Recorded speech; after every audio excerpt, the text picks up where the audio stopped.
O mais difícil da caminhada cristã é entender o que é o cristianismo.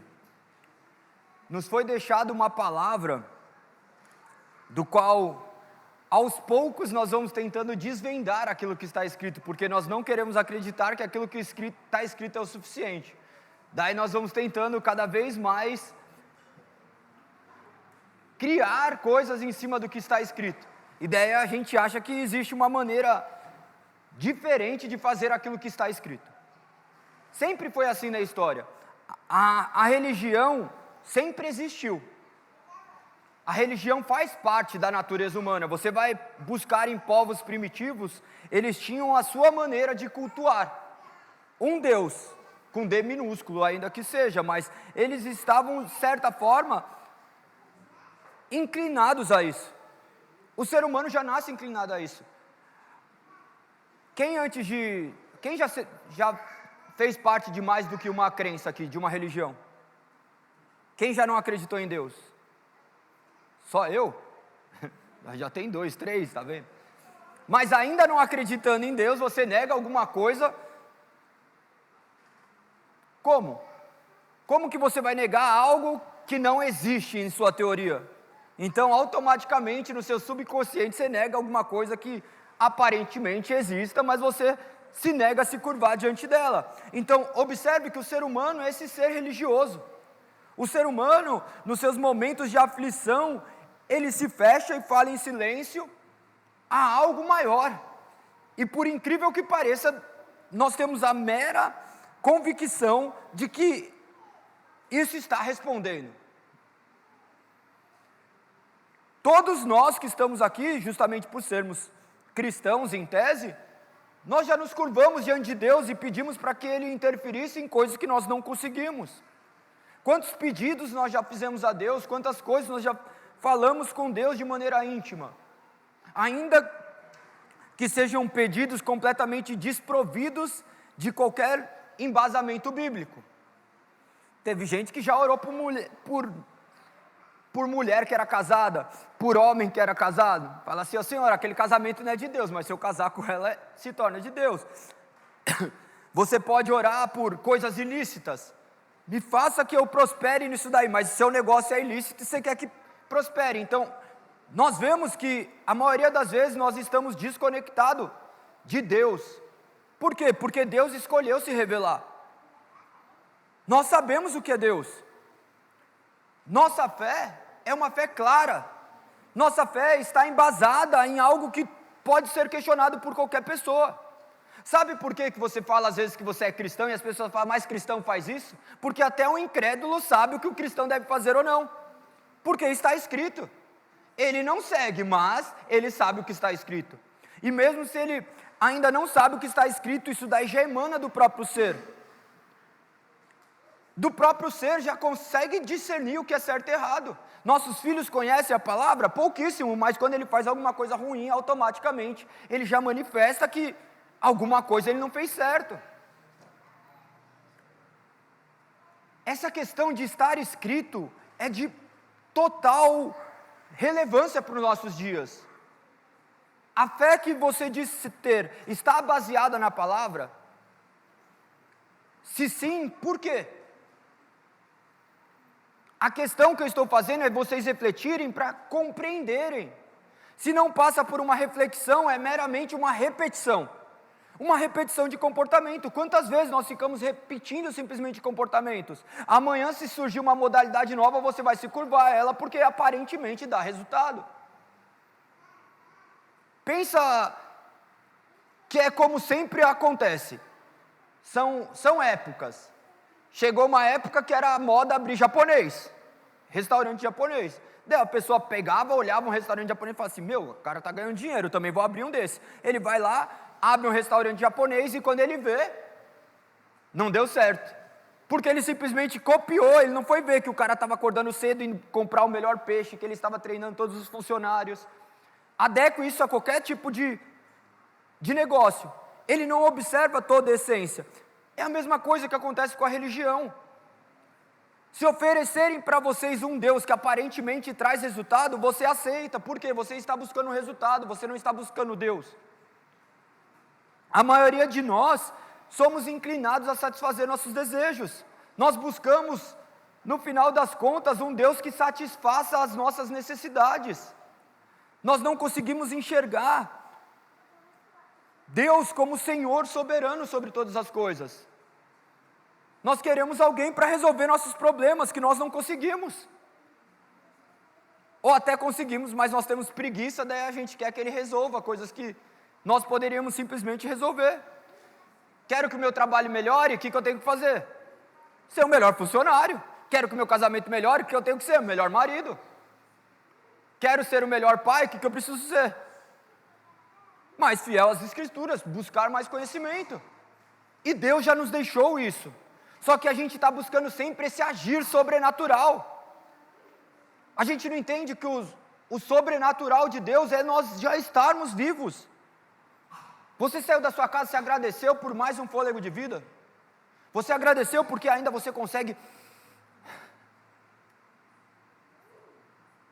Sabia que a palavra de Deus é como se fosse justamente um respiro? E é o inspirar e expirar, é o fôlego de vida. Tanto que quando que manifesta seu nascimento? Quando você respira. Vocês sabiam que uma criança quando nasce, para a questão hereditária, para a questão de, vamos dizer, de receber herança, vamos supor dessa forma, a forma para entender se essa criança nasceu viva ou não, é se o pulmão dela foi cheio de ar. Vocês sabiam disso ou não? Também o peixe da pedra da minha casa, quando nasceu, ela já morreu. É? Aí, ó. Mas então, nascer e morrer, a questão que daí, para a sociedade, para o direito, se trata do quê? Do ser humano ter respirado. Isso daí, acho que é dosimetria pulmonar. Faz muito tempo que eu estudei isso na faculdade, eu não lembro exatamente. Mas o que acontece? Eles pegam o pulmão e colocam sobre a água, se ele flutua, é isso, não é? Obrigado, ainda bem que estamos numa igreja onde cada um tem uma capacidade e começa a se juntar. Mas por que eu estou falando isso? Porque é o momento onde nós entendemos que a vida habita dentro de nós. Não que não habite ainda quando está no ventre, porque nós vemos ali também que foi cheio do Espírito Santo. Mas aquele fôlego que te insere neste novo mundo, é esse. E você vai embora desse mundo como? Quando você para de respirar. É tudo maravilhoso dentro da palavra de Deus. A palavra de Deus nos traz esse conhecimento, a palavra de Deus nos move a entendermos quem é Deus. Você entende quem é Deus? Se eu te perguntasse, se eu pedisse para você escrever quem é Deus, o que Deus é, você conseguiria descrever? Quem é Cristo? Imagina que nós não estamos mais preocupados com isso. Nós estamos preocupados em chegar, termos uma palestra motivacional e sair daqui reluzente. Quando nós deveríamos sair daqui pensativos acerca do que nós devemos viver de fato para manifestar essa luz que já habita em nós. Não é que ela irá habitar, ela já habita se nós de fato nascemos de novo. Nós não estamos aqui clamando simplesmente para sermos perdoados, porque nós já fomos perdoados. Em Cristo Jesus, nós estamos aqui simplesmente acessando a consciência de que nós fomos perdoados, que se Deus me perdoou, quem sou eu para não me perdoar? Então é todo esse processo de conhecimento do divino. Antes de tudo isso acontecer, Deus já existia. Antes do homem se manifestar como essas religiões falsas, essas coisas que são criadas, Deus já existia. E Ele sabia que tudo isso ia acontecer, por isso Ele escolheu uma forma que parece ser banal. Parece ser banal. Muitos olham a Bíblia como apunhalado de livros, como algo escrito por homens. Nós não enxergamos que a Bíblia é a palavra de Deus, nós não temos mais reverência com a palavra de Deus. Nós não temos mais conhecimento da palavra de Deus, cada vez mais nós conhecemos menos. Porque tem alguém que explica, porque nós temos um lugar, daí nós imaginamos que todo o poder está neste lugar. O poder não está neste lugar. Amanhã, se se não tiver nada aqui, a gente pode colocar qualquer coisa para acontecer aqui, que não vai mudar nada. Não imagine que uma pessoa entrando aqui, demônio começa a manifestar. Não é sobre isso, é sobre as pessoas. Quando nós nos reunimos, a presença de Deus é manifesta. Quando nós nos reunimos, Deus se manifesta. Se manifesta de que forma? De maneira natural. Um irmão auxiliando o outro, o irmão suportando o outro, o irmão ajudando o outro. Eu entendendo o que é Deus. Mas como entender? É difícil entender Deus. Quantas crises de fé, aqueles que disseram que nunca viveram o ateísmo, já viveram dentro de uma religião. Mas será? Mas será que é mesmo? É difícil até de falar isso, mas é difícil admitir isso. Quando já falaram, mas será que é isso mesmo? Será que eu não estou vivendo uma ilusão? Será que eu não estou acostumado com esse ambiente? Eu não quero esse ambiente. Nós não temos firmes convicções. Imagina que nós temos que conhecer mais de Deus. E como nós conheceremos?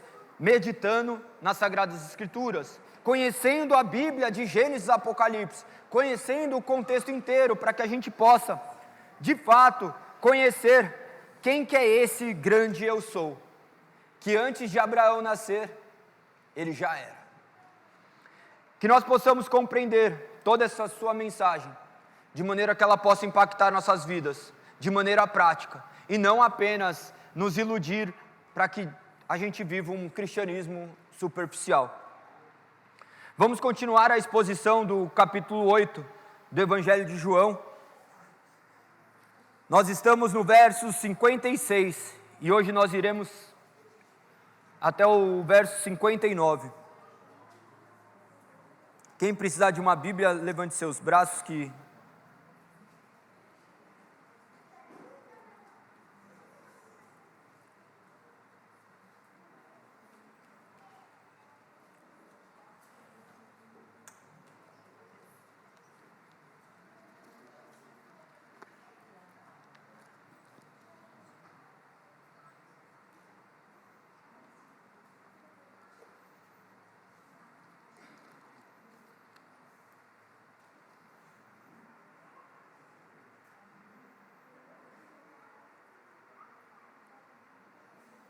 Amém? Às vezes vocês olham e falam assim, mas por que eu fico de pé para ler a palavra de Deus? Imagina que nós temos reverência diante de tantas coisas, né? Aqui a maioria cantou hino nacional na escola. Quando cantava o hino nacional da escola, você automaticamente tinha uma postura diante de uma pátria, né? Imagina diante de Deus soberano. Nós temos a plena convicção de quando nós lemos a palavra de Deus, é o próprio Deus falando aos nossos ouvidos, porque nós cremos que essa palavra é a palavra de Deus inerrante e infalível. Eu vou ler o que está escrito em Neemias 8, vocês não precisam abrir, apenas para relembrar as razões que nos levam a isso. Não é meramente uma repetição de comportamento. Você viu seu amigo levantar, você fala assim, eu vou levantar, porque ele levantou. Muitos já devem ter feito isso. Fala assim, todo mundo levantou. Vocês já viram aqueles estudos sociais que um começa a fazer e o outro começa a fazer? É muito fácil fazer esse processo de indução. É natural. Um começa a bocejar, o outro começa a bocejar. Você começa a imaginar, você quer se adequar ao ambiente. Mas não se trata de se adequar ao ambiente, se adequar ao que as Escrituras dizem. Eu vou ler o que está escrito aqui em Neemias apenas para que vocês tenham consciência do que vocês estão fazendo. Em Neemias capítulo 8, menciona dessa forma: em outubro, quando os israelitas já haviam se estabelecido em suas cidades, todo o povo se reuniu, com um só propósito na praça em frente da porta das águas. Pediram ao escriba Esdras que trouxesse o livro da lei de Moisés, que o Senhor tinha dado a Israel. Assim, no dia 8 de outubro, o sacerdote Esdras trouxe o livro da lei perante a comunidade, constituída de homens, mulheres e de todas as crianças, com idade suficiente para entender. Então imagine todo o povo reunido diante da palavra. Eles estavam retornando a palavra depois de todo contratempo de exílio. eles estavam trazendo de volta a palavra. Continuando o verso 3 diz: ficou de frente para a praça, junto à porta das águas, desde o amanhecer até o meio-dia. Por isso que a gente acaba meio-dia, só que tinha que ser desde o amanhecer, então vamos fazer culto desde as 5:30 da manhã. Mas continuando, observe, até o amanhecer, até o meio-dia, leu em voz alta a palavra, para todos que podiam entender. Todo o povo ouviu com atenção a leitura do livro da lei. O escriba Esdras estava em pé sobre uma plataforma de madeira, feita para a ocasião. À sua direita estavam uma série de pessoas, não vou mencionar os nomes de todos. Esdras estava sobre a plataforma à vista de todos. Quando ouviram abrir o livro da lei, todos se levantaram. Isso é maravilhoso. Então, este foi o comportamento diante daquela palavra que havia sido suprimida deles. E agora nós temos, e por termos demais, nós não temos mais reverência. Nós usamos a Bíblia para abrir no Salmo 23 e deixar ali como um amuleto. Nós temos que entender do que se trata essa palavra. Continuando. Esdras louvou o Senhor, o grande Deus, e todo o povo disse: amém, com as mãos erguidas. Depois prostraram-se com o rosto no chão e adoraram ao Senhor. Diz assim: liam o livro da lei de Deus e explicavam com clareza o significado do que era lido, e ajudavam o povo a entender cada passagem. Ponto. Isso se resume o culto. Observe que à medida que a palavra era lida, aqueles homens compreendiam. Nós vemos aqui, às vezes, no meio dos louvores, as palavras começarem a penetrar em nós e nos gerar reflexão. Isso é por isso que nós devemos cantar a palavra, por isso que nós devemos orar a palavra. Aqui, embora a palavra seja direta e objetiva, a mente de vocês vão vaguear em toda a área da sua vida, e você vai falar assim: olha aí, Deus está me mandando recados para que eu aplique, porque é a maneira como Deus trata os nossos corações. Por isso que nós nos reunimos aqui. Quando nós vemos aqui, quando o Dé mencionou: olha aí os seus irmãos, isso daqui é de fato, esses são seus irmãos. Esse é o encontro que acontecerá no reino celestial. Isso é maravilhoso, a gente tem que entender. A gente não pode chegar e fazer um ritual simplesmente de repetição de comportamento. A gente já repete nosso comportamento de maneira involuntária. Nós fazemos as coisas de maneira involuntária. Nós temos que fazer conscientes do Deus que nós estamos adorando. Amém? Vamos à leitura, porque eu me empolgo e eu vou indo. João capítulo 8, verso 56 diz: seu pai Abraão exultou com a expectativa da minha vinda, e ele viu e se alegrou. Os líderes judeus disseram: você não tem 50 anos, como pode dizer que viu Abraão? Jesus respondeu: eu lhes digo a verdade, antes mesmo de Abraão nascer, eu sou. Então apanharam pedras para atirar em Jesus, mas ele se ocultou deles e saiu do templo. Até aqui. Senhor, nós te agradecemos por ser o grande eu sou, por ter criado todas as coisas, por ter nos entregue, Pai, o teu Filho Cristo Jesus, para que os nossos olhos fossem abertos e pudéssemos, Pai, nos reconciliar contigo. Nós que antes éramos filhos da desobediência, agora fomos comprados pelo sangue vertido na cruz. E nós pedimos que teu divino Espírito Santo possa quebrantar os nossos corações. Nós pedimos, Pai, por um coração de carne. Nós pedimos para que as suas promessas se cumpram, que a sua palavra, que já está gravada no coração daqueles que creem, seja revelada aos nossos olhos. Por isso nós pedimos que o seu divino Espírito Santo ilumine o nosso entendimento e que sua palavra seja aplicada em nossas vidas, que possamos ser transformados pela tua palavra, que não seja pela nossa própria força, mas pelo agir do teu Santo Espírito, que possamos nos mover, Pai, de maneira que seu nome seja glorificado. É assim que eu oro em nome de Jesus. Amém. Amém. Podem sentar. As crianças de 3 a 10 anos que os pais quiserem, podem direcionar ali, que eles continuarão também a ministração. Se os pais quiserem ficar com seus filhos também, podem ficar. Elas estão intertidas ali.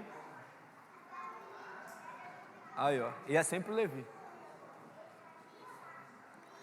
O tema da mensagem de hoje é justamente uma parte do que está escrito, que diz: antes mesmo de Abraão nascer, eu sou.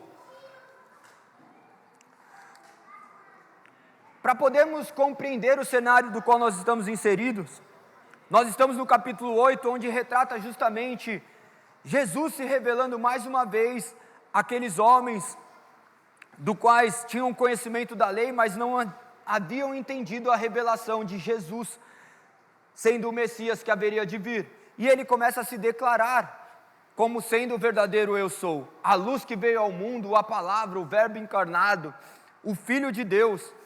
Para eles, tudo aquilo era ofensivo, como talvez para nós algumas coisas sejam ofensivas. Talvez tocarmos em pequenos ídolos nossos sejam ofensivos, porque nós acreditamos que essa é a verdade, nós não nos deixamos ser confrontados pela verdade. A verdade não é aquilo que nós acreditamos, a verdade é aquilo que é, independente da gente acreditar ou não. Isso é difícil de aceitar.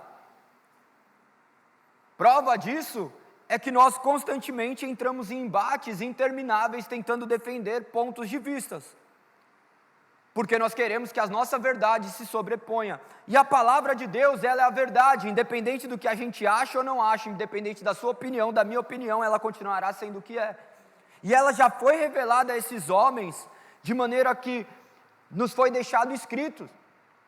A palavra de Deus está inteira escrita. A vontade de Deus já foi inteiramente revelada a nós, para que nós pudéssemos ser guiados pela sua palavra. Não haverá novas revelações, não vai vir um anjo e dizer a você o que é a palavra de Deus. Não vai vir um homem aqui poder dizer a vocês o que é a palavra de Deus. Eu posso no máximo tentar explicar e minhas palavras ainda serão ínfimas, perto de tudo aquilo que já está escrito. Nenhuma palavra minha terá mais autoridade do que aquilo que está escrito. Estes exemplos destes homens debatendo com Jesus, era justamente nos trazer no tempo presente, essa realidade do homem sempre debatendo com Deus. A todo instante nós estamos debatendo com Deus acerca do que é a verdade. Nós queremos que a verdade seja aquilo que nós queremos. Nós almejamos que Deus seja conforme nossa própria imaginação. Nós estamos querendo criar um Deus segundo a nossa própria imagem. Nós imaginamos um Deus pessoal. Embora Ele seja, nós queremos que Ele seja único e exclusivo. Imagina se Deus fosse atender os desejos de cada um. Quantas pessoas estariam passando fome? Por quê? Você queria toda a riqueza, mas a riqueza na sua mão não ia ser multiplicada. Você só fala que é isso, mas você vai ver o quanto nós somos mesquinhos, porque se a gente ganhar mais, o problema vai continuar sendo o mesmo, porque nossos gastos vão aumentar e a maneira como nós vivemos vai continuar simplesmente manifestando sobre nós. Nós construímos um Deus segundo a nossa própria imagem. Nós queremos construir um Deus segundo aquilo que nos foi oferecido. Lembra que eu mencionei ainda na introdução, se ofertarmos um tipo diferente de crença, onde o resultado começa a aparecer, a gente vai ali buscar? Prova disso, acontece qualquer tipo de movimento, você vê as pessoas indo para esse lugar e fala assim: nossa, eu quero ver o que está acontecendo. Recentemente aconteceu lá nos Estados Unidos, lá aquela parada avivamento. O que mudou? Lógico, né? Algumas vidas podem ter sido transformadas, mas imagina estes avivamentos, estudem os avivamentos, vocês vão verificar que cidades eram transformadas. Qual casa aqui foi inteiramente transformada?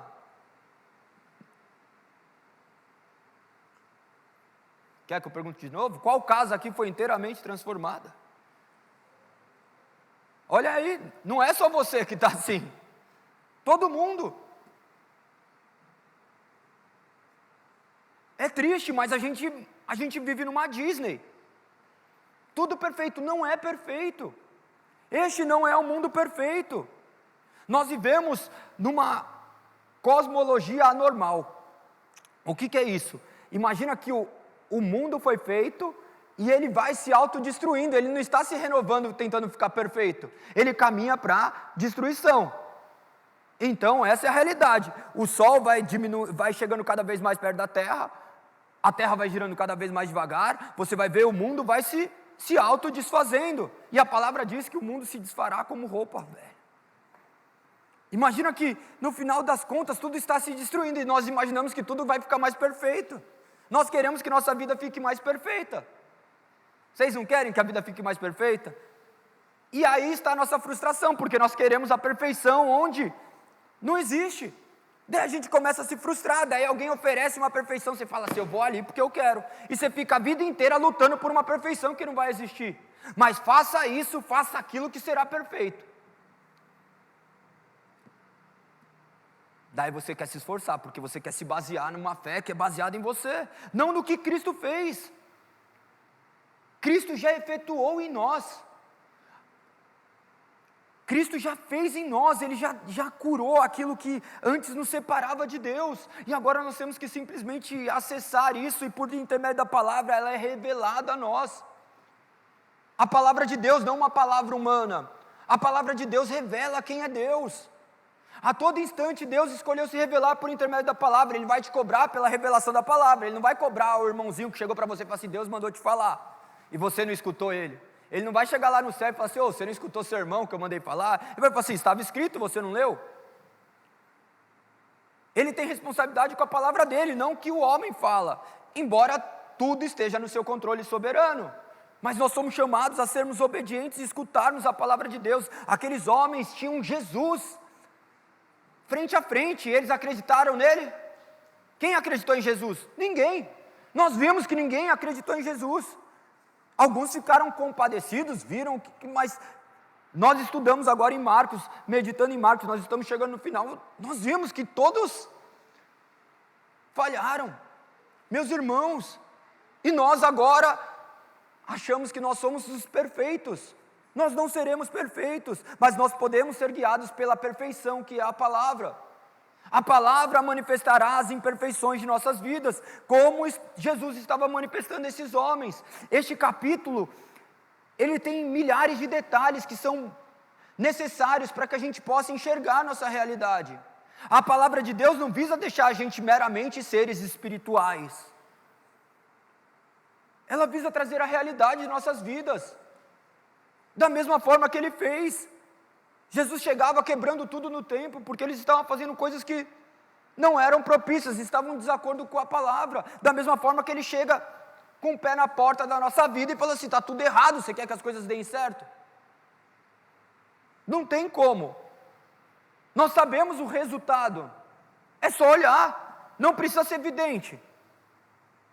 Você quer saber o resultado daqui 2 semanas, daqui 3 semanas? Olhe para a sua vida agora, você vai manifestar isso daqui a um tempo. O que você está vivendo hoje é consequência de anos de vida vivendo assim. Não é um acidente, dificilmente acidentes mudam situações. O acidente, como já diz, é um acidente, é uma fatalidade, mas a maioria das coisas são pré-programadas, só que imperceptivelmente. Minha filha está sem comer açúcar. Ela vê a gente abdicar de algumas coisas assim, entendendo que aquilo nos aprisiona. Ela está no 2º dia. Dela, pai, eu vou. Eu falei assim, você pode, mas... Daí ela começa a pensar, porque a intenção é fazer com que ela reflita. Como que você quer ter sua vida no futuro? Isso daqui vai te fazer bem ou mal? Se você perguntar para qualquer pessoa, ela já sabe a resposta, mas a questão é como lutar contra isso. Sozinho você não consegue, mas quando você acessa aquilo que Deus já colocou dentro de você, tudo se torna mais fácil, porque sua luta não é mais sozinha. Jesus estava fazendo a mesma coisa com esses homens. Ele estava confrontando ele com palavras para que eles pensassem e refletissem. Eles não estavam impondo a eles. Ele fazia com que eles refletissem. Claro que agora nós somos iluminados pelo Espírito Santo, porque sozinhos nós não conseguiríamos crer em Deus. Deus não é acessível mediante um conhecimento. Deus é acessível de maneira espiritual, de maneira que o Espírito Santo revela a nós aquilo que é incompreensível. É incompreensível acreditar que este mundo está se desfazendo. Embora existam indícios, você fala, é mentira. Desde quando eu era criança, fala que vai acabar a água do mundo, e não acaba. 8 bilhões de pessoas dando descarga. Calcula aí, 8 bilhões vezes 10 litros por dia, 15 litros por dia de água. A matemática humana, você não consegue nem pensar o que é isso. Mas essa é a matemática, imagina 8 bilhões de pessoas. 7, né? Imagina. Faz sentido? Não faz, mas quem está controlando este mundo? Deus. De que maneira? É incompreensível aos nossos olhos. Muitos daqui não viajaram para outros países, muitos daqui se pedir para falar 20 países não vai conseguir. Nosso mundo é pequeno, mas ao mesmo tempo é muito grande. Lembra quando eu falei das famílias que foram transformadas? O mundo por vezes se resume à nossa família. Se você perder um ente, acabou seu mundo. Porque você ainda não entendeu que o seu mundo não é este mundo. O seu mundo é o reino que há de vir, o reino celestial. Nós não entendemos ainda isso. Daí nós buscamos satisfação neste mundo. Nós buscamos respostas neste mundo. Nós devemos buscar as respostas na palavra, escutarmos Deus falar conosco por intermédio da palavra. Deus estava se revelando ali em Cristo Jesus a estes homens, mas estes homens estavam com seus ouvidos fechados. Vamos ao que eles dizem, de maneira que a gente possa compreender em suas exatas palavras. O verso 56 diz: seu pai Abraão exultou com a expectativa da minha vida, e ele a viu e se alegrou. Esse diálogo que eles estavam, Jesus já tinha sido chamado de samaritano endemoniado, Jesus já tinha chamado eles de filhos do demônio, filhos do diabo, e depois eles falaram que era filho de Abraão. Então Jesus fala, tá bom, vocês são filhos de Abraão. Aí ele começa a defender a linha de raciocínio dele em cima disso, como se ele precisasse defender alguma linha de raciocínio, porque tudo que ele falava era a verdade. Olha o que diz no verso 56, seu pai Abraão exultou com a expectativa da minha vinda. Pense vocês escutando isso. É a mesma coisa de falar assim, seu bisavô ficou feliz quando eu falei que ia vir. Daí você fala assim, mano, como que ele conhece meu bisavô? Quantos anos ele tem para falar do meu bisavô? Ele estava falando de algo que transcendia o que eles entenderam como normal. Aquilo que eles entendiam era algo completamente distinto do que mais tarde eles puderam enxergar de maneira completa. Nós não podemos olhar para as partes das Escrituras tentando que eles compreendam aquilo que nós temos de maneira integral. Nós temos a palavra completa, nós temos a revelação completa de Deus. Estes homens não tinham, eles tinham uma revelação parcial, eles acreditavam no Antigo Testamento, de Gênesis a Malaquias. Daí lembre-se dos 40 anos, 400 anos de período interbíblico, onde era o silêncio de Deus, até que veio João Batista. Eles sabiam quem era João Batista, eles sabiam quem era o pai de João Batista, Zacarias, o qual ele ficou mudo diante da revelação do anjo. Imagina o homem soberano, daí você fala assim, qual é o nome do seu filho? O anjo que deu o nome para o filho. Daí você fala assim, mas como que isso aconteceu? Isso daí impactou toda a sociedade, mas tinham passado já alguns anos, aproximadamente 30 anos, então eles se esqueceram. 30 anos já foi o suficiente para eles esquecerem e eles voltarem ao antigo modo. É a mesma coisa que nós voltamos para o nosso antigo modo de viver, porque é o lugar que nós nos sentimos seguros. Nós queremos se manter seguros neste lugar. E daí eles estão falando assim, como assim Abraão? Abraão tinha vivido cerca de 2000 anos antes do que está acontecendo aqui. Neste período eles estavam falando de um homem de 2000 anos, e falaram assim, mas como assim? Como que ele exultou? Pode deixar, fica à vontade, tá? É muito bom ver crianças chorarem. Significa que existe o povo de Deus no nosso meio. Às vezes a gente fica olhando, não é o Espírito de Deus isso. O Espírito de Deus tem que ir a todos. Nós temos que perder esse ouvido mimizento hoje, que inventaram uma nova doença para isso, para aquilo, para desatenção. Não, foque. Se o Espírito estiver em você, o mundo pode acabar, que você vai prestar atenção. A palavra vai fazer sentido em você, e a palavra tem que penetrar também os ouvidos dos nossos filhos. Não que não estejam fazendo isso lá em cima, mas lá em cima também é muito bom que eles têm relacionamento, eles criam amizade, então tudo isso importa demais.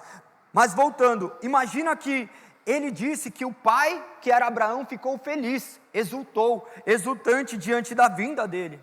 Como isso é incompreensível aos nossos olhos? Hoje é incompreensível. Falar disso é incompreensível, mas nós sabemos já a maneira como Deus escolheu se revelar. Ele já contou acerca dessa vida que era até então misteriosa. Como ele teve acesso a isso? Daí nós temos que recorrer a outros textos para entendermos este conceito. Quem foi Abraão? Quem foi Abraão? Nós sabemos quem foi Abraão? Quais são as histórias de Abraão? Se a gente começar a mergulhar nesses pequenos trechos, nós vamos montar uma história que ela não é só lógica, mas ela é perfeita e revela Deus. E revela aquilo que os olhos deles não podiam entender. Ele estava daí trazendo a filiação deles a Abraão para que eles pudessem entender que antes de Abraão ele já existia. Nós também não iríamos entender isso. É difícil da gente entender com toda a revelação, que a gente possa compreender o que diz as Sagradas Escrituras. Abram ali em Gênesis 12, lá no começo, o primeiro livro da Bíblia. Gênesis 12, nós vamos ler do 1 ao 3.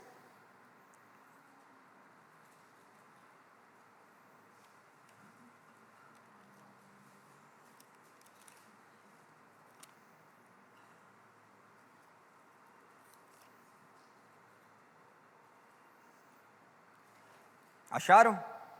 Estava mais fácil, né? Gênesis 12, verso 1 diz: O Senhor tinha dito a Abraão: deixe sua terra natal, seus parentes e a família de seu pai, e vá à terra que eu lhe mostrarei. Imagina que o Senhor falava com ele. É algo já incompreensível. Ele já dá uma ordem, verso 2: farei de você uma grande nação, o abençoarei e o tornarei famoso, e você será uma nação, será uma bênção para outros. Abençoarei os que abençoarem, amaldiçoarei os que amaldiçoarem. Por meio de você, todas as famílias da terra serão abençoadas. Abraão é antes ou depois de Noé? Depois, tá? Por que eu fico perguntando essas coisas? Para vocês criarem pontos de ancoragem, vocês começarem a criar uma ordem da criação, uma ordem do contexto bíblico, para você entender o que a palavra diz. Passa pelo crivo do Espírito Santo, mas eu tenho que construir essa narrativa. Amanhã vocês vão ter que explicar o evangelho para alguém. Como vocês vão explicar? Porque as pessoas vão falar assim: mas Deus mandou matar todo mundo que estava ali, a arca de Noé é mentira. Como você vai defender sua fé dessa forma? Você vai dizer: mas é assim. Ele vai olhar e falar assim: está vendo? Você não consegue. Quem era Abraão? Abraão, a descendência do qual Deus escolheu aquele povo, Deus escolheu aquele homem, e abençoar aquele homem ali que era estéril. Ele não, a sua mulher, né? Continua ali em Gênesis 22, para vocês compreenderem mais ainda acerca os pontos principais de Abraão e a maneira como Deus se revelou. O que Jesus estava falando àqueles homens? Ele estava trazendo à memória deles quem era Abraão. Na hora que ele fala assim que Abraão exultou, ele estava trazendo à memória quem era Abraão. Imagina que ele estava trazendo uma memória de 2000 anos atrás. Porque para eles aquilo ali ainda era muito vivo, porque eles viviam na lei abraâmica. A Torá, que são os 5 primeiros livros da Bíblia, o Pentateuco, Gênesis, Êxodo, Levítico, Deuteronômio, Números, Deuteronômio, eles utilizavam isso de maneira constante. Eles eram versados nisso.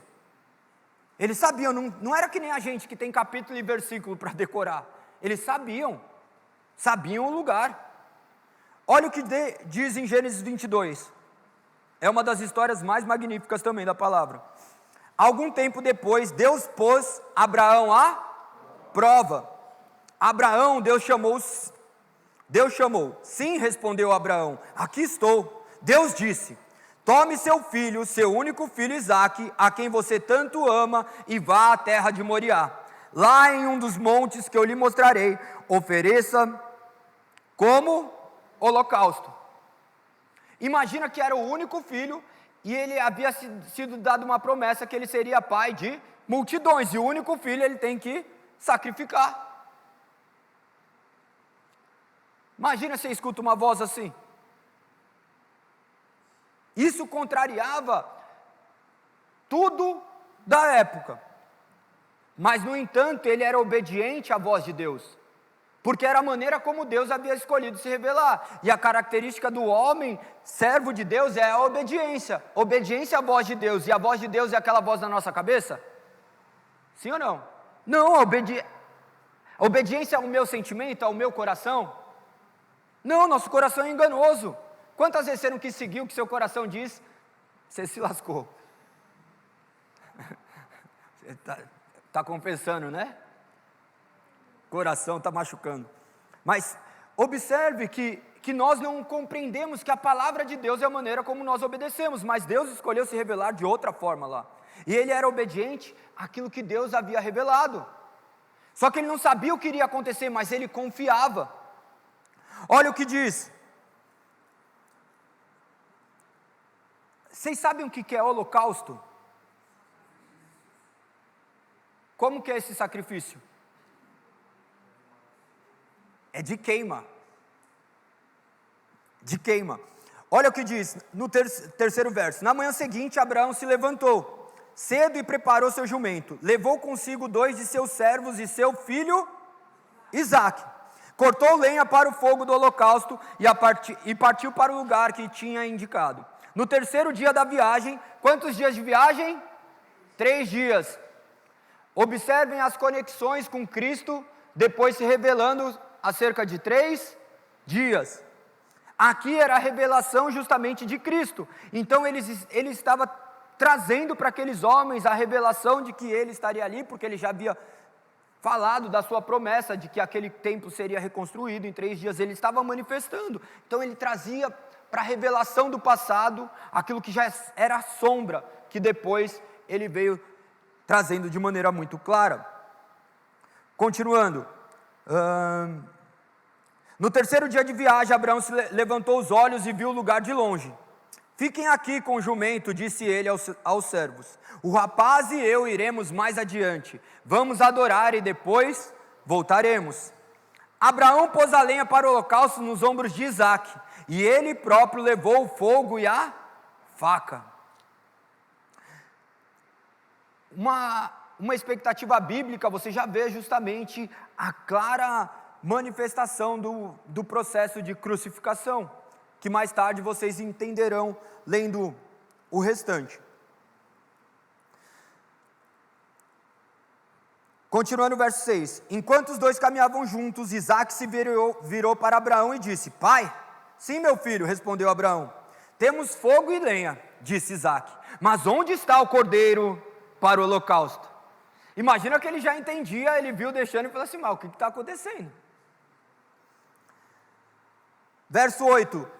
Deus providenciará o cordeiro para o holocausto, meu filho, respondeu Abraão, e continuaram a caminhar juntos. Verso 9. Quando chegaram ao lugar que Deus havia indicado, Abraão construiu um altar e arrumou a lenha sobre ele. Em seguida amarrou seu filho Isaque e colocou no altar sobre a lenha. Essa cena é que as palavras por vezes são desprovidas de sentimento, mas imagine o que está escrito. Construi uma imagem mental, o seu filho sendo colocado sobre a lenha para o holocausto. Imagina o seu filho deitando ali. É incompreensível aos nossos olhos. Vocês conseguem ter essa vivência, essa realidade? Aquele que carregou a madeira era aquele que estava deitado sobre as lenhas. E ele já tinha maturidade e entendimento para carregar a lenha, quanto mais para entender.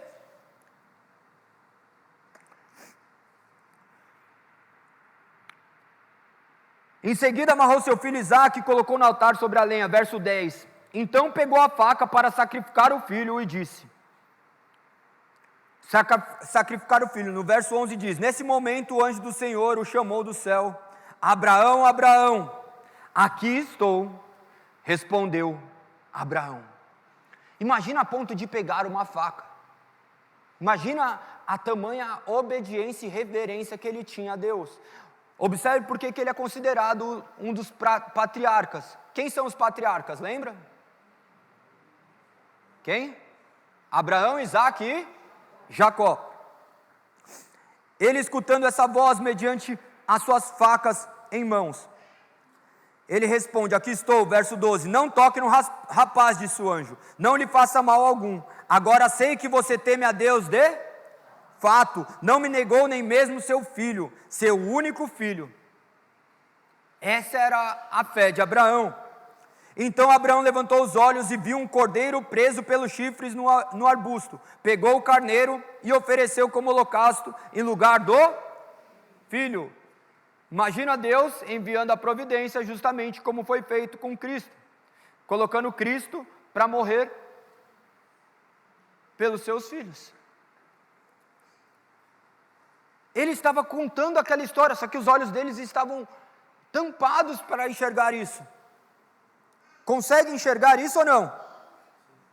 Verso 14, Abraão chamou aquele lugar de Javé-Jiré. Até hoje as pessoas usam esse nome como provérbio, no monte do Senhor se providenciará. Por isso que você pode crer que no momento certo Deus providenciará. Por isso que nós podemos acreditar nas providências de Deus. Continuando, verso 15, então o anjo do Senhor chamou Abraão novamente do céu. Assim diz o Senhor, uma vez que você me obedeceu e não me negou nem mesmo seu filho, seu único filho, juro pelo meu nome, que certamente o abençoarei, multiplicarei grandemente os seus descendentes. Eles serão como as estrelas do céu e a areia na beira do mar. Dá para contar as areias na beira do mar, as estrelas no céu? O James Webb agora colocou aí mais e mais lugares do quais os olhos não podem contemplar, mas ainda assim é um mundo finito, porque infinito é só Deus, aquele que excede o estado, o tempo e a matéria, aquele que é eterno. Isso, como que a gente vai compreender? Como que nós iremos compreender se não mediante a iluminação do Espírito Santo? Ele está falando de uma multidão. Multiplicarei grandemente seus descendentes, eles serão como estrelas no céu e areia no mar, mas seus descendentes conquistarão a cidade de seus inimigos, e por meio deles todas as nações das terras serão abençoadas. Tudo isso porque você me obedeceu, mais uma vez manifestando a obediência de Abraão, esse homem que esses homens sim obedeciam, tinham como uma referência, mas ele era apenas um homem, com o favor de Deus sobre eles. Quando Jesus invoca o antepassado Abraão, era justamente para que eles pudessem enxergar aquilo que estava oculto aos seus olhos até o momento. Eles não podiam crer, justamente que nem nós podemos. Lembre-se que os discípulos dele já não acreditavam que ele havia ressuscitado, quem dirá os judeus. Por isso que nós temos que ter misericórdia quando nós pregamos o Evangelho. Nós pregamos o Evangelho a toda criatura, ainda que ela não compreenda. Nós cremos que é somente o agir sobrenatural de Deus para que faça compreender.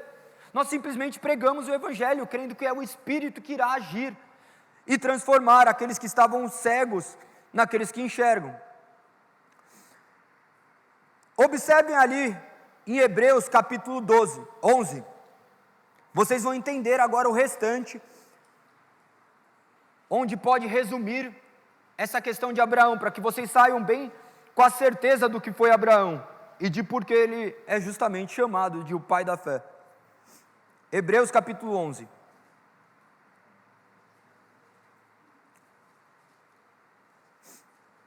A partir do verso 8.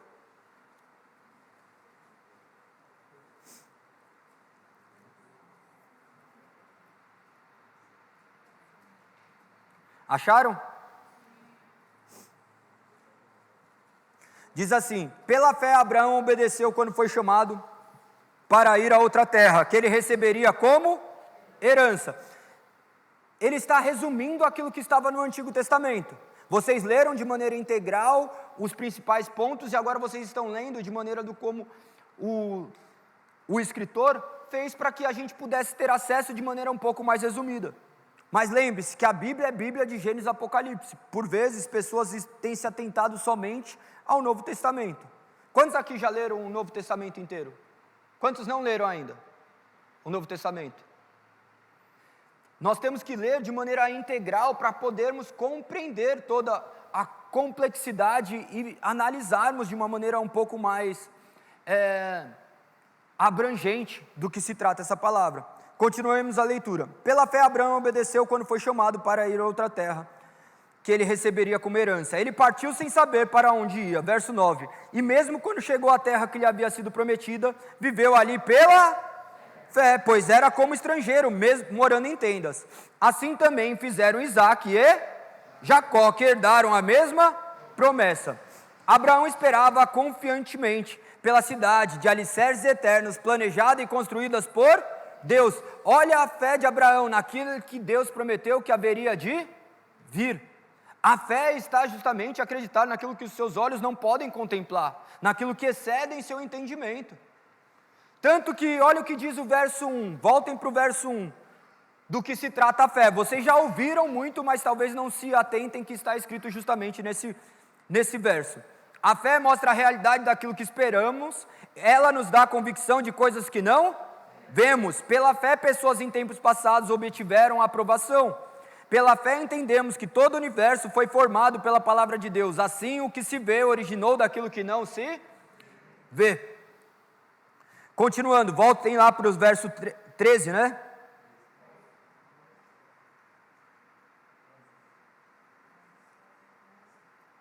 Desculpa. Pela fé, até mesmo Sara, embora estéril e idosa, pôde ter Quem era Sara? Mulher de Abraão. Pela fé mesmo, Sara, embora estéril e idosa, pôde ter um filho. Ela creu que Deus era fiel para cumprir sua promessa. Uma promessa. Eles estavam debaixo de uma promessa. Todos aqueles que estão debaixo de Deus são aqueles que creem na sua promessa, ainda que seus olhos não contemplem. Para outros é loucura a gente se reunir no domingo. Para que você vai levantar domingo? Talvez é o dia que você possa dormir até tarde. Talvez é o dia que você queira fazer outras coisas, mas nós nos reunimos porque nós cremos nesse meio de graça que é a reunião do corpo santo de Deus. Onde Deus é o cabeça, Ele nos fortalece por intermédio da sua palavra. A sua palavra nos traz vida, a sua palavra nos sustenta, a sua palavra nos molda.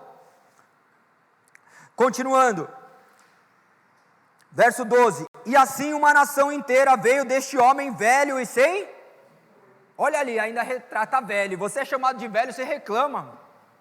Velho e sem vigor ainda. Sem vigor. Uma nação numerosa como as estrelas do céu e incontável como a areia da praia. Então, observe a sua nação, a grandiosidade daquilo que foi feito por uma obra soberana de Deus. Verso 13, todos eles morreram na fé, e embora não tenham recebido todas as coisas que lhe foram prometidas, as avistaram de longe, de bom grado as aceitaram. Essa é a certeza daquele que crê. Você enxerga onde não há esperança. Você vê, meu filho está desse jeito, eu creio no agir de Deus, eu creio no que Deus vai fazer. Meu marido, eu creio no que Deus vai fazer. Meu familiar, minha família que está perdida, eu creio no agir de Deus. Se eu morrer hoje, eu continuarei ser certo do que Deus vai fazer, porque é uma promessa dele. Eu já citei uma vez o exemplo, o pai do Dé, quando ele faleceu, o Dé praticamente vivia uma vida incrédula, mas eu tenho certeza que o pai dele, confiante na soberania de Deus, tinha certeza do que iria acontecer, porque o poder de Deus é maior do que qualquer outro poder sobre este mundo. Essa é a realidade. Quantos dos nossos, talvez, antepassados oraram para que nós estivéssemos aqui? Eu tenho certeza que minha avó orou pela minha vida e eu estou aqui. Eu tenho certeza que Por quê? Porque se trata de promessas que Deus fez, e aquele que repousa nas promessas de Deus vive em paz. Não vive querendo contemplar com seus olhos. Sabe quando nós queremos que tudo se manifeste, que nossos olhos mostrem? Isso daí não é fé. Isso não é fé. A fé é a certeza daquilo que nós não vemos, mas esperamos. Nós temos que confiar na palavra soberana de Deus. Continuando, verso 13, vamos continuar o verso 13. Todos eles morreram na fé, embora não tenham recebido todas as coisas que lhe foram prometidas, as avistaram de longe, de bom grado as aceitaram. A segunda sentença diz: reconheceram que eram estrangeiros e peregrinos neste mundo. Reconheceram que eram estrangeiros e peregrinos. Você se reconhece como estrangeiro e peregrino, ou você encontrou neste lugar um lugar para viver? Porque agora você tem um carro e uma casa e uma família, você acha que aqui você quer viver o máximo de tempo possível. Você vê como é muito fácil nos prender nesse mundo? Nós estamos buscando um reconhecimento no mundo para o qual nós deveríamos já ter morrido. Nós estamos buscando a aprovação daquilo que nós já deveríamos ter morrido. Nós estamos sempre buscando a aprovação de homens, esquecemos que a aprovação vem de Deus, de confiarmos nas suas palavras. Não que nós não devêssemos buscar uma família, um carro, uma casa, mas nosso coração não deve estar nessas coisas. Continuando, verso 14: evidentemente quem fala desse modo espera ter sua própria pátria. Se quisessem, poderiam ter voltado à terra de onde saíram, mas buscavam uma pátria superior, um lar celestial. Por isso Deus não se envergonha de ser chamado o Deus dele, pois lhe preparou uma cidade. Verso 17: pela fé Abraão, ao ser posto à prova, ofereceu Isaque como sacrifício a Abraão. Como sacrifício. Abraão, que havia recebido as promessas, estava disposto a sacrificar seu único filho, embora Deus lhe tivesse dito: Isaque é o filho de quem depende a sua. Você vê que mesmo Deus falando de uma forma, Deus falando aparentemente de outra forma, ele no mesmo instante obedeceu a voz de Deus. Ele não ficou lá resmungando com Deus: Deus, mas você falou outra coisa. Você não vê ele debatendo, porque ele tinha convicção de quem era Deus. Verso 19: concluiu que se Isaque morresse, Deus tinha poder para trazê-lo de volta a... Nós podemos extrair isso daqui do texto que nós lemos? Sim, só que aqui está explicando já, então, justamente o que estava escrito ali em Gênesis 22, aqui é explicado. A Bíblia explica a Bíblia, não é o galego que explica a Bíblia, não é o que você acha que explica a Bíblia, é o que a Bíblia diz. Então nós podemos ter essa convicção de que Abraão já pensava dessa forma. Conclui-se que se Isaque morresse, Deus tinha poder para trazê-lo de volta à vida, e em certo sentido recebeu seu filho de volta como se ele tivesse morrido. Depois nós vemos Jesus falar, porque se você pensar em matar já, matou a consciência. Voltem lá para João. Vocês conseguiram ter essa visão um pouco mais abrangente? Olha como, vasculhando um pouco do passado, a gente consegue enxergar o panorama bíblico. Por isso que é importante, por isso que eu cobro vocês para serem leitores da palavra, para que vocês não dependam de outras pessoas falando acerca disso. Lógico que nós dependemos de toda a história, nós dependemos de homens que debruçaram nas Sagradas Escrituras para vermos se não estamos interpretando de maneira equivocada, mas sim sermos direcionados a essa verdade que irá conformar nossos corações. O verso 57 de João capítulo 8 diz: os líderes judeus disseram: você não tem nem 50 anos, como pode dizer que viu Abraão? O que eles faziam? As técnicas de debate, eles visavam atacar as pessoas para menosprezar aquilo que eles estavam dizendo. Então, nós não sabemos a aparência de Jesus. Você vê alguns homens de Deus falando: talvez a aparência dele pudesse ser justamente até um pouco mais desgastada do que o normal, igual alguns aqui, não vou falar o nome, tá? Mas imagina essa realidade. Mas é natural o desgaste do tempo. Imagina que Jesus nós pintamos como aquele loirinho de olhos azuis. Não era dessa forma, de maneira do qual a sua aparência ela se distinguia em meio a todos. A ponto, lembra de Judas ter que identificar quem era Jesus? Tamanha a simplicidade de sua aparência, do qual não havia beleza nem formosura. Então assim era Jesus. E ele chegando, eles tentando, tentando menosprezar o que era, colocando ele uma idade. E ele não estava querendo justamente colocar a idade, porque Abraão tinha vivido quanto tempo antes? 2000 anos. Vocês estavam aqui na hora que eu falei isso? 2000 anos. Então, imagina que ele estava falando, não queria fazer a idade, eles estavam querendo simplesmente provocá-lo. Eles estavam num debate, parecendo ser até cordial, mas não se tratava de nada de cordialidade. Eles estavam um alfinetando o outro. Um chamava de samaritano endemoniado, ele chamava de filho do demônio. Mas quem tinha razão? Deus. Deus estava falando justamente que eles obedeciam seus pais. Seu pai, né? E quando ele chama aqui do filho de Abraão, ele também não deixa de reconhecer a herança abraâmica. Olha o verso 58, onde Jesus responde: eu lhes digo a verdade, antes mesmo de Abraão nascer, eu sou. Ele trouxe o panorama de Abraão, trazendo quem era Abraão, depois ele fala assim: antes de Abraão nascer, eu sou. Por que eu citei esses versos? Para vocês entenderem a herança abrâmica. E daí ele falando que ele era antes de Abraão. O que era ser? O que é ser? Nós somos? Não, nós estamos. Tudo nós estamos. O que você é? Quantas coisas nós somos transitórios, algumas coisas invariáveis, homem é homem, mulher é mulher, isso daí não tem como mudar, ainda que tentem. Mas imagina que o que é eterno, imutável, é aquele Deus, Criador de todas as coisas. Lembrem do Salmo que nós acabamos de ler, intimamente conectado a esse verso: Criador de todas as coisas, antes de todas as coisas serem criadas, ele já existia, ele estava se manifestando como a essência. Em João capítulo 1, ele já mostra ali, que por meio dele todas as coisas foram criadas, do qual depois vocês podem ali ler esses versos que vocês poderão compreender. Imagina que ele estava falando para aqueles homens que ele era o verdadeiro eu sou. Quando ele dizia isso, aqueles homens se remetiam também ao passado. A palavra dele fazia com que aqueles homens remetessem ao passado. Abram ali em Êxodo 3,14.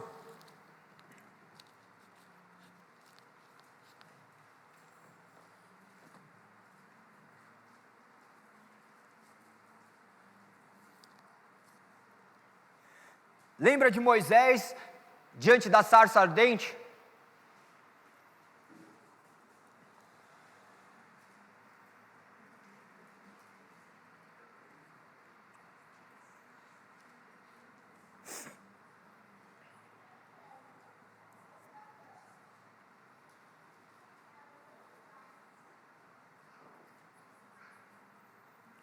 Acharam? Vocês estão ficando rápidos. Olha que interessante, esse episódio é justamente da sarça ardente. O arbusto estava em chama e ele não se consumia. O que significava? Que pegava fogo ele não se extinguia. Da onde que via aquele fogo? Ele não vinha do combustível das folhas, ele vinha da sua própria existência. Isso é inexplicável. A autoexistência de Deus, Deus se manifestando como autoexistente. Continuando, verso 14, Deus respondeu a Moisés: eu sou o que? Sou. Então, essa palavra já estava impregnada na mente deles, eles sabiam do que ele estava dizendo, a ponto de, sucessivamente, vocês verem o que eles fizeram. Diga ao povo de Israel: eu sou, me enviou a vocês. Deus também instruiu Moisés: diga ao povo de Israel, Javé, o Deus de seus antepassados e o Deus de Abraão, o Deus de Isaac e o Deus de Jacó me enviou a vocês. Eles mencionam mais uma vez quem? Os patriarcas. Este é meu nome para sempre, o nome pelo qual serei lembrado de geração em geração. Aí tem Yahweh, daí é a questão, a pronúncia YWHW, o tetragrama, que isso daí é justamente aquilo que eu mencionei no início, que ele é pronunciável como se fosse a respiração. É desse jeito. Se você for ver, pesquisar até em alguns lugares, vocês vão ver que eles não ousam nem mesmo falar o nome de Deus, daí chamavam por outros nomes, Adonai, Jeová, justamente para não citar a pronúncia de Deus, para não utilizar o nome de Deus em vão. É muito belo a história hebraica. Eu já mencionei para vocês, sabiam que Deus, que em hebraico não existe a palavra ter? Essa palavra não existe. Ter. Não tem esse negócio de posse. Por exemplo, não é eu tenho uma esposa, há uma esposa para mim, entendendo que Deus é dono de todas as coisas e Ele simplesmente nos concede. Então, é muito maravilhoso. Eu estava no Museu Bíblico da SBB, que faz o estudo, que faz as transliterações das Bíblias, traduz para outros idiomas. Daí eu estava conversando e eu não tinha essa informação, eu chorava, sabendo todas essas coisas, porque daí nós podemos enxergar essas maravilhas que nos são ocultas por causa do quê? Da nossa ignorância. Eu sou tão ignorante quanto qualquer um de vocês. A questão é que algumas coisas me afloram, eu falo assim, eu quero conhecer mais. E é próprio o Espírito que tenta trazer estes conhecimentos para que a gente possa compartilhar um com os outros. Imagina que você vai falar assim, eu tenho tal coisa. Não, você não tem, quem tem é Deus. Ele está te concedendo como uma dádiva. Ah, eu tenho problemas. Não, quem tem problema é Deus. Você só está vivendo esse problema para te aproximar mais de Deus. Ah, eu tenho dinheiro. Não, você não tem. Deus concedeu isso daí para que justamente o nome dele também seja glorificado. Então, em tudo, o possuidor é Deus. Olha que maravilha conseguir enxergar por este lado. Dito isso, podem voltar ali para o verso 58. Vocês conseguiram enxergar justamente onde Jesus estava tentando levá-los com esse diálogo? Esse diálogo visava justamente trazer a recordação de quem ele era. Hoje de manhã, no café da manhã, nós estávamos ali lembrando, eu falando assim, não se esqueçam, quando aqui era tudo um monte de obra, nós estávamos debaixo com o chão todo zoado, cheio de parede, cheio de cimento, porque a gente se esquece de onde Deus nos tirou. Muito breve a gente se esquece. A gente se esquece daquele mal acabado ali. A gente lembra e achamos que somos criaturas perfeitas. Jesus a todo instante está levando as pessoas para o passado, para eles olharem que Deus que tirou eles daquele lugar. Este é o momento de nos voltarmos ao Senhor e olharmos justamente para onde Ele nos tirou. O grande eu sou nos tirou. Que nós não somos, nós estamos. E se nós estivermos nele, nós podemos esperar coisas grandiosas que irão engrandecer o teu santo nome. Seja através de glórias ou de talvez coisas que não são tão agradáveis, mas o nome dele será exaltado. O nome de Jesus foi exaltado mediante glórias? Foi mediante o sofrimento. Se Deus escolher alguns de nós para sofrer, glorificado seja o nome dele, e que possamos passar por isso dando glórias a Deus. Mas nós olhamos para essa realidade do mundo, onde todo mundo invoca um Deus, onde nos concede uma vida maravilhosa aqui. Nossa vida maravilhosa jamais será aqui. A vida maravilhosa está naquele grande eu sou, onde nós podemos nos repousar nele, sabendo que ele é a essência de nossas vidas, onde ele flui de nós. Estão entendendo? Diz amém. Continuando, o último verso diz: então apanharam pedras para atirar em Jesus. Mas ele se ocultou deles e saiu do templo. O que eles entenderam a ponto deles pegarem a pedra? Vocês conseguem enxergar isso? Abram ali em Levítico capítulo 24, verso 16. –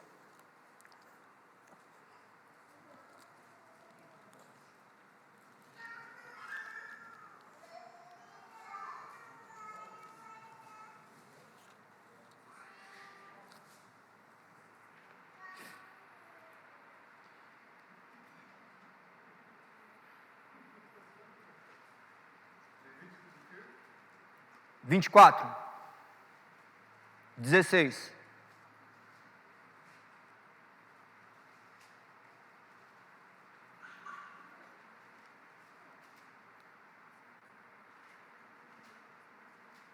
Acharam?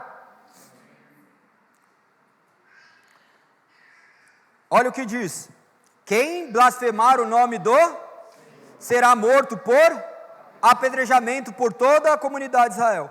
Qualquer israelita de nascimento ou estrangeiro entre vocês que blasfemar o nome será morto. Eles estavam executando a sentença do qual eles julgavam Cristo ser merecedor, que ele estava blasfemando, porque tudo que ele havia dito resumia que ele estava colocando como ele se fosse Deus. E algumas pessoas acreditam que Jesus foi apenas um bom homem. Talvez algum dia você acreditou que Jesus é um bom homem, foi um bom homem e não Deus. Se ele foi um bom homem, não sendo Deus, ele não foi um bom homem, porque um bom homem não arroga a si o direito de ser Deus sem ser. Conseguiram chegar na linha de raciocínio? Então ele seria um homem repugnante e ele merecia ser morto. Agora, se ele sendo um bom homem, sendo Deus, aí nós deveríamos reverenciá-lo como Deus. Ou ele era Deus ou era um maluco. E o que ele se provou ser? Ele provou ser justamente Deus, por intermédio da sua morte. Continue ali ainda, Olha o que diz no verso 22 de Levítico 24: a mesma lei se aplica tanto a israelita de nascimento como aos estrangeiros que vivem entre vocês. Olha a última frase que diz: eu sou o Senhor, seu Deus. Então, ele estava utilizando o dialeto para comunicar aqueles homens de maneira que eles entenderiam. Da mesma forma, algumas coisas eu adapto o dialeto de maneira que vocês possam entender. A intenção não é que vocês saiam ludibriados, mas que vocês saiam cheios de entendimento para que possam aplicar a vida de vocês. Por vezes nós somos como esses homens, onde Deus fala alguma coisa e nós apanhamos pedras para atacar em Deus. Mas por que isso daqui?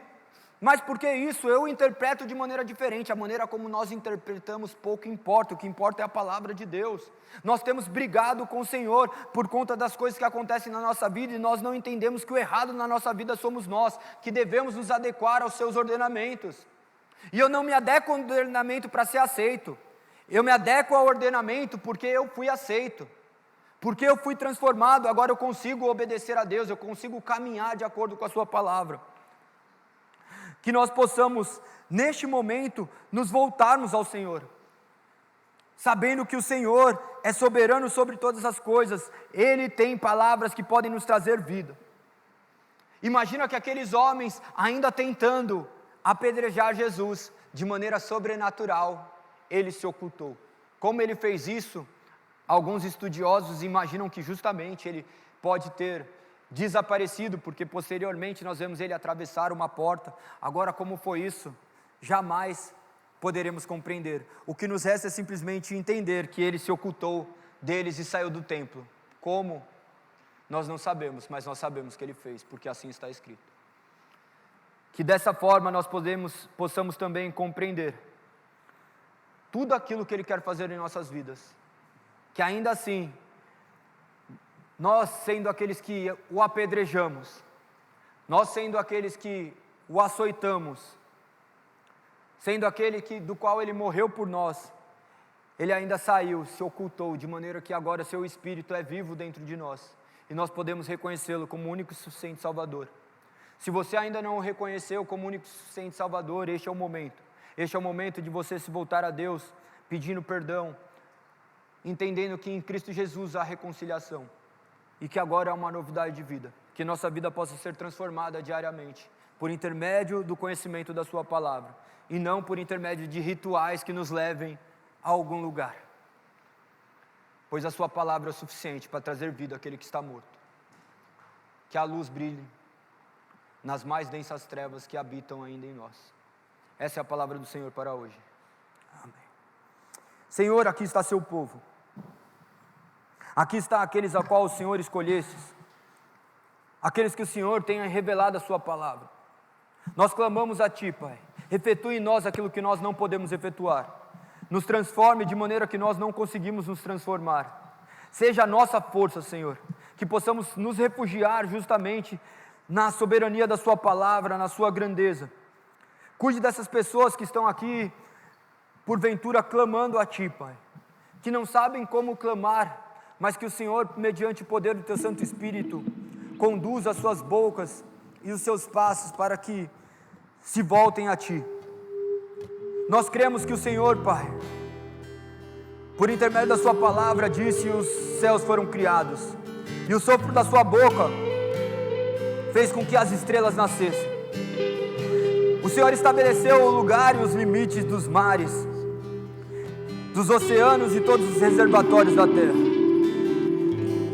Que o mundo inteiro possa temer o Senhor, que todos os habitantes da terra tremam diante da Tua soberana e doce voz, pois quando Tu falastes, o mundo veio existir. Tudo surgiu pela Sua soberana ordem, Senhor. O Senhor que desfaz os planos das nações corruptas, frustra o projeto dos povos, mas os Seus planos permanecem para sempre. Seus propósitos não podem ser abalados, Senhor. Como é feliz aquele cujo Deus é o Senhor. Como é feliz aquele que o Senhor escolheu para pertencer a Ti, ao qual fosse comprado pelo preço de sangue do Seu Filho. O Senhor, Pai, nós cremos que está olhando dos céus para toda a humanidade, Do seu trono tu observas todos os habitantes, Pai, que estão nessa terra. Tu formaste o coração de cada um desses que estão aqui. Por isso, entende o que cada um faz. E quero tornar cada dia mais semelhante ao teu Filho Cristo Jesus. Nem mesmo, Pai, um poderoso exército pode salvar uma nação. Não há força suficiente para salvar quem quer que seja. Nós não podemos confiar nas nossas forças para obter qualquer tipo de vitória. Apesar da força que ainda aparentamos ter, nossa força não é capaz de nos salvar. Nós cremos, Pai, que o Senhor está atento a todos aqueles que o temem, a que esperam pelo seu amor. Por isso nós pedimos que possas livrar-nos da morte e conserva a vida em tempos de aflição, como o Senhor tem feito. Nós passamos por momentos de tribulação, de pandemia, de dores, mas o Senhor permaneceste soberano e cuidaste de nossas vidas. Ainda que perdêssemos entes queridos, amigos, familiares, o Senhor por alguma razão preservaste a nossa vida para que o seu nome seja glorificado, Senhor. Nossa esperança está no Senhor. Tu és o nosso auxílio e o nosso escudo. É em Ti que nosso coração se alegra, em Ti que nós confiamos, em Teu santo e poderoso nome. Que o Teu amor nos cerque, Senhor, pois somente em Ti nós temos esperança. É assim que eu oro e te agradeço, em nome de Jesus. Amém. Que possamos entoar mais um louvor.